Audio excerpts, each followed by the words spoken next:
নমস্কার বন্ধুরা, আশা করি তোমরা সবাই খুব ভালো আছো। আমিও খুব ভালো আছি। সম্পাস লাইফস্টাইলের আরও একটা নতুন ভিডিওতে তোমাদের সবাইকে স্বাগত। আর আজ হলো শুক্রবার, তো তোমাদের সাথে নিয়েই ভিডিওটা এখান থেকেই শুরু করলাম। প্রত্যেক দিনের মতোই ভোর 4টের সময় ঘুম থেকে উঠে পড়েছি। আর প্রত্যেক দিনই না সকালে ঘুম থেকে উঠে প্রথমে বাসি ঘরগুলো একটু ঝাড় দিয়ে দিই। তবে সব ঘর দেওয়া সম্ভব হয় না। নিচে রান্নাঘরটা আর এই ডাইনিং রুমটা একটু ভালো করে পরিষ্কার করে নিই। বাকি ঘরে যেহেতু সবাই এখন ঘুমায়, তো তাই সেগুলো তো পরিষ্কার করা সম্ভব নয়। তবে এই ঝাড় দিয়ে তারপরে আমি প্রত্যেক দিনের রুটিন মাফিক কাজগুলো শুরু করি। বাসি ঘরে আসলে কোনো কাজ করতে মনটা ঠিক চায় না, তো সকালে উঠে একবার ভালো করে ওর জন্য ঝাড়টা দিয়ে নিই। তো চলো, আমার 90 ডেজ ওয়েট লস চ্যালেঞ্জের আজ হলো 4th ডে। তো আজকে সকাল থেকে কি কি করছি সমস্তটাই তোমাদের সঙ্গে শেয়ার করব। প্রথমে তো জানোই, সকালে উঠে ফ্রেশ হয়ে প্রথমে আমি কিছুটা ওয়ার্কআউট করি। এটা অনেক দিন থেকেই চালু করেছি, তবে ইদানিং পায়ে ব্যথাটার পর থেকে একটু চেঞ্জ এনেছি। তবে ওই মেন রিজন কিন্তু সবকিছু একটাই, যে ওয়েটটা যে কোনোভাবে কমাতে হবে, এবং সেটা যতটা হেলদি ভাবে করা সম্ভব হয় সেটাই করার চেষ্টা করছি। আর জানো তো, প্রত্যেক দিনই কিন্তু ওয়ার্কআউটের মধ্যে আমি এইটা অবশ্যই করি, সেটা হলো 50টা সূর্য নমস্কার। প্রথম প্রথম ভাবতাম যে সূর্য নমস্কার করলে সেরকম কিছু বেনিফিট হয়তো শরীরে পাওয়া যায় না, কারণ যত যাই হোক যোগাতে ওয়েট লসটা হতে একটু হলেও বেশি সময় লাগে। তো করবো নাই ভাবতাম, কিন্তু পায়ে ব্যথাটা শুরু হওয়ার পর থেকে, যেহেতু লাফানো ঝাঁপানো বা হাই ইন্টেন্সিটি কার্ডিও যেগুলো, সেগুলো যেহেতু করতে পারছি না, তো তার জন্য যোগা করাটাই শুরু করেছিলাম।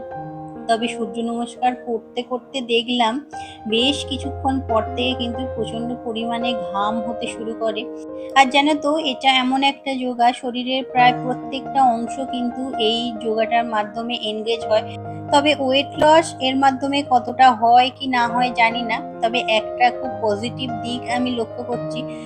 সূর্য নমস্কারটা শুরু করার পর থেকে দেখছি শরীরে না আলাদা একটা এনার্জি পাওয়া যায়, এনার্জি লেভেল দারুণভাবে বেড়ে যায়।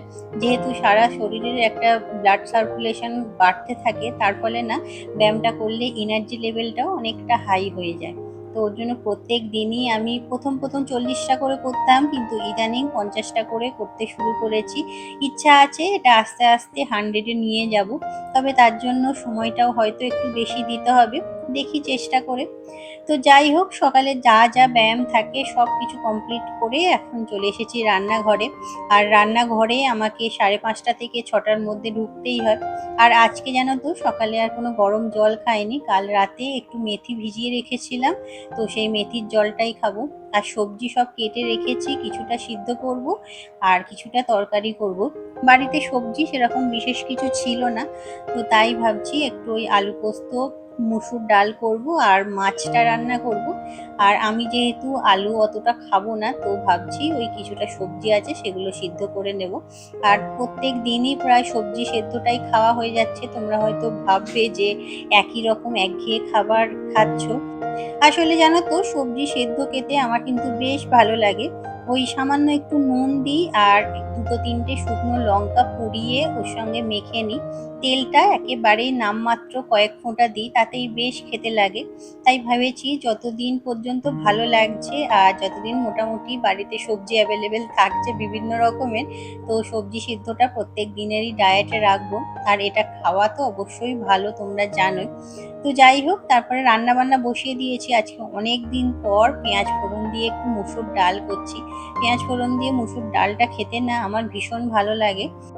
তো তোমাদের আমি আগের ভিডিওগুলোতেই বলেছিলাম যে আমি যতটা নর্মালি, যতটা হোমমেড ফুড দিয়ে ওয়েট লস করা যায় সেই চেষ্টাটাই করছি। অনেক রকমের ফ্যান্সি খাবার দাবার পাওয়া যায়, ফ্যান্সি ডায়েট চার্টও পাওয়া যায় জানি, তবে সেগুলো মেনটেন করা আমার পক্ষে সম্ভব নয়। কারণ নিজের জন্য আলাদাভাবে খুব একটা কিছু করা আর সেইভাবে হয়ে উঠবে না আমার পক্ষে, আমি জানি। তো তাই মোটামুটি বাড়িতে স্বাভাবিকভাবে যে সকল রান্নাবান্না হয় সেইগুলো দিয়েই চেষ্টা করছি নিজের ডায়েটটা মেনটেন করার জন্য। আর কাল রাতে জানো তো, বিভিন্ন রকমের ডাল ভিজিয়ে রেখেছি রাতে রুটি দিয়ে খাওয়ার জন্য। একটু ওই মিক্স ডালটা একটু বানাবো। এটা না খেতে বেশ ভালো লাগে, অনেকটা তড়কা টাইপের হয়, তবে মশলাপাতি একটু আলাদা। একটু পাঁচফোড়ন দিয়ে এই পেঁয়াজ কুচিটা ভেজে নিয়েছি। আর তারপরে দেখো এর মধ্যে দিয়েছি টমেটো, রসুন আর কাঁচা লঙ্কা কুচি করে দিয়েছি। একটু টমেটোটা নরম হওয়া পর্যন্ত ওটা ভেজে নেব। আর তারপরে এর মধ্যে একটু ধনে গুঁড়ো দিয়ে দিলাম। আর প্রথমেই নিশ্চয়ই লক্ষ্য করেছো তেলটা কিন্তু একদম সামান্য দিয়েছি। আর শেষে এর মধ্যে একটু আলুর দমের মশলা অ্যাড করে দিলাম। এই মশলাটা দিলে না ডালটা খেতে আরো বেশি ভালো লাগে। তো ভালো করে একটু মশলাটা কষিয়ে নিচ্ছি। আর ওদিকে প্রেসার কুকারে আগেই কিন্তু ডালটা আমি সিদ্ধ করে রেখে দিয়েছি। তো সেই ডালটাও একেবারে দিয়ে দিলাম। আর উপর থেকে একটু স্বাদ মতো নুন আর কসুরি মেথি দিয়ে দিয়েছি। কিছুক্ষণ একটু ফুটিয়ে নেব যাতে কসুরি মেথি আর রসুন, টমেটো এগুলোর কাঁচা গন্ধটা চলে যাওয়া পর্যন্ত, তাহলেই হয়ে যাবে রান্না। আর জানো তো এই ডালটা দিয়ে রুটি খেতে কিন্তু ভীষণ ভালো লাগে। আর এদিকে দেখতে পাচ্ছ দুপুরে রান্না বান্না কমপ্লিট। মাছের ঝাল করেছি, ডাল করেছি, আলু পোস্ত করেছি, আর কিছুটা সবজি সিদ্ধ করে নিয়েছি, তোমাদের আগে সেটা দেখিয়েছি। আর আজকে জানো তো ব্রেকফাস্টে নিয়েছি ছাতু, আর তার সাথে নিয়েছি একটা কলা। কলাটা ফ্রিজে রেখেছিলাম, তো দেখলাম খোসাটা কালো হয়ে যাচ্ছে, তো সেটাও খেয়ে নিলাম। আর আজকে কিন্তু ছাতু আমি অনেকটা খাচ্ছি না, একই পরিমাণ ছাতু নিয়েছি, কিন্তু বেশি করে জল দিয়ে সেটাকে পাতলা করে গুলেছি যাতে জলের পরিমাণটা বেশি থাকে, জলটা একটু খাওয়া হয়ে যাবে।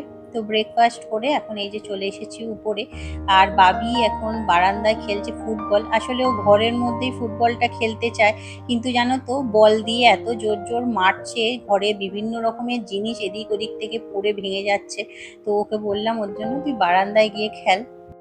আর সকালে ব্রেকফাস্টের পরে না আমার একটা ওষুধ আছে, দুটো ক্যাপসুল একসঙ্গে খেতে হয়, তো ওষুধটা নিয়ে আপাতত বসেছি। এই কাজটা প্রত্যেক দিনই একটু মনে রেখে করতে হয়, কারণ আমার একটা সমস্যা আছে জানো তো, রোগটা যখন একটু ভালো হয়ে যায় তখন আর ওষুধ খাওয়ার কথা মনে থাকে না। যতদিন পর্যন্ত কষ্টটা থাকে ততদিন পর্যন্ত ওষুধটা বেশ টাইমে খেয়ে নিই, কিন্তু যাই একটু সুস্থ হয়ে যায় ওষুধের কথাটা একেবারে মাথা থেকে বেরিয়ে যায়। আর তখনই মনে করে করে ঘড়িতে অ্যালার্ম সেট করে রেখে ওষুধ খেতে হয়। তোমাদের কার কার সাথে এটা হয় অবশ্যই জানিও। আর এখন ঘরগুলো ঝাড় দিয়ে দিচ্ছি, তোমাদের জানিয়েছিলাম যতই ওয়ার্কআউট করি আর যাই করি সারাদিন একটা অ্যাক্টিভিটির মধ্যে থাকলে ওয়ার্কআউট করাটা অনেক বেশি ইজি হয়ে যায়। তাই বাড়ির সমস্ত কাজ আগে যেভাবে করতাম এখনো কিন্তু আমি একই রকম ভাবে করি। হ্যাঁ, একটু গা হাত পায়ে ব্যথাটা বেশি হয়, কারণ যেহেতু অনেকটা পরিশ্রম হয়ে যায় শারীরিক। তবে ব্যায়াম করলে, ওয়ার্কআউট করলে এটা খুব নর্মাল ব্যাপার। আর এই হলো আমার লাঞ্চ মেনু আজকে। এখানে ভাত নিয়েছি মুসুর ডাল, একটু ঢেঁড়স সিদ্ধ, একটা মাছ ভাজা, আর পটল বেগুন এগুলো সিদ্ধ করে মেখে নিয়েছিলাম। আর এখন হচ্ছে সন্ধেবেলা বানাবো একটু রুটি, তবে আমার আর বাবির জন্য শুধু। বাকিদের রুটিটা ইদানিং বাইরে থেকেই কিনে আনা হচ্ছে, সেটা আর বাড়িতে করতে পারি না, সময়ও হয় না। তো এই যে এখন একটু ওটসের আটা আমার করা থাকে, তো ওটসের আটা দিয়েই রুটিটা বানাই। আর তার সাথে সামান্য একটু গমের আটা মিশিয়ে নিই, না হলে ওটসের আটা দিয়ে না বাইন্ডিংটা খুব একটা ভালো হয় না, রুটিগুলো বেলার পরে না একটু ছিঁড়ে ছিঁড়ে যায়। তো তার জন্য সামান্য একটু আটা ওর সঙ্গে মিশিয়ে নিয়ে তারপরে এটা মাখি। আর ওটসের রুটি কিন্তু খুব নরম হয় আর খেতেও কিন্তু বেশ ভালো লাগে। আর তোমাদেরকে আগের ভিডিওতেই বলেছিলাম যে ডিনারটা আমি সন্ধ্যে 7টা থেকে 7:30টার মধ্যে কমপ্লিট করে নেওয়ার চেষ্টা করি। তো আজকে রাত্রেবেলা এই ওটসের রুটি, আর সকালে তো একটু মিক্স ডাল করে রেখেইছিলাম, সেটা দিয়েই রুটি খাওয়া হয়ে যাবে। আর এখানে আমি 3টে রুটি করছি, দুটো বাবির জন্য আর একটা আমার জন্য।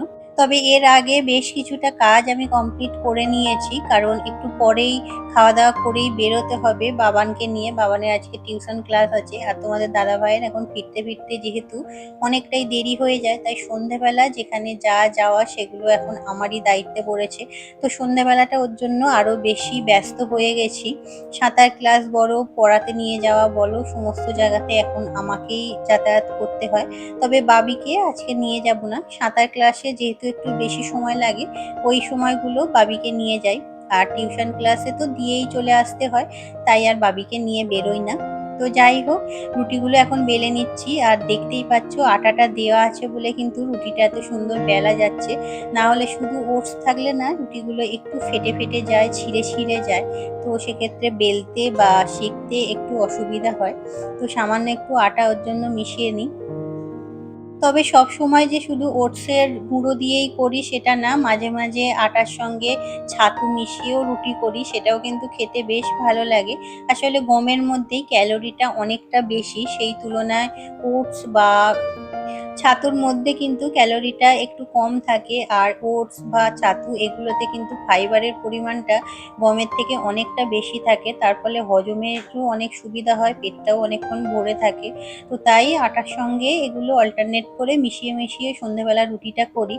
আর এই যে আমার রুটি কমপ্লিট হয়ে গেছে। দুপুরে যে ডালটা করেছিলাম, তো সেই ডালটা দিয়েই রুটি খেয়ে নেব। আর এই ডালটা জানো তো খেতে কিন্তু ভীষণ ভালো হয়। একদমই কম তেলে রান্না করেছিলাম, তাতেও কিন্তু খেতে কোনো রকম খারাপ কিছু হয়নি। তো যাই হোক, চলো এখন আপাতত খাওয়া দাওয়াটা কমপ্লিট করে নিই। তারপরে বাবিকে খাওয়াবো সন্ধ্যের খাবার, আর তারপরে রেডি হয়ে বেরোবো বাবানকে নিয়ে। আর এর সাথে না আমি একটা শসা কেটে নিয়েছিলাম। শসাটা খেলেও পেটটা অনেকটা ভরে থাকে আর হজমেও সাহায্য করে, তোমরা জানোই। তো এইভাবে খুব সাধারণ নরমাল কিছু খাবার দাবার দিয়েই আমি ডায়েটটা মেনটেন করার চেষ্টা করছি। আর এর সাথেই মোটামুটি আমার আজকের মতো খাওয়া দাওয়ার পার্ট কমপ্লিট। আর এর সাথেই ভিডিওটাও আজকের মতো শেষ করছি। আশা করছি তোমাদের ভালো লেগেছে। ভালো লাগলে একটা লাইক করে চ্যানেলটা সাবস্ক্রাইব করে নিয়ে পাশে থেকো। আবার দেখা হবে পরের ভিডিওতে। ততক্ষণ সবাই ভালো থেকো, সুস্থ থেকো আর খুব খুব আনন্দ থেকো। টাটা।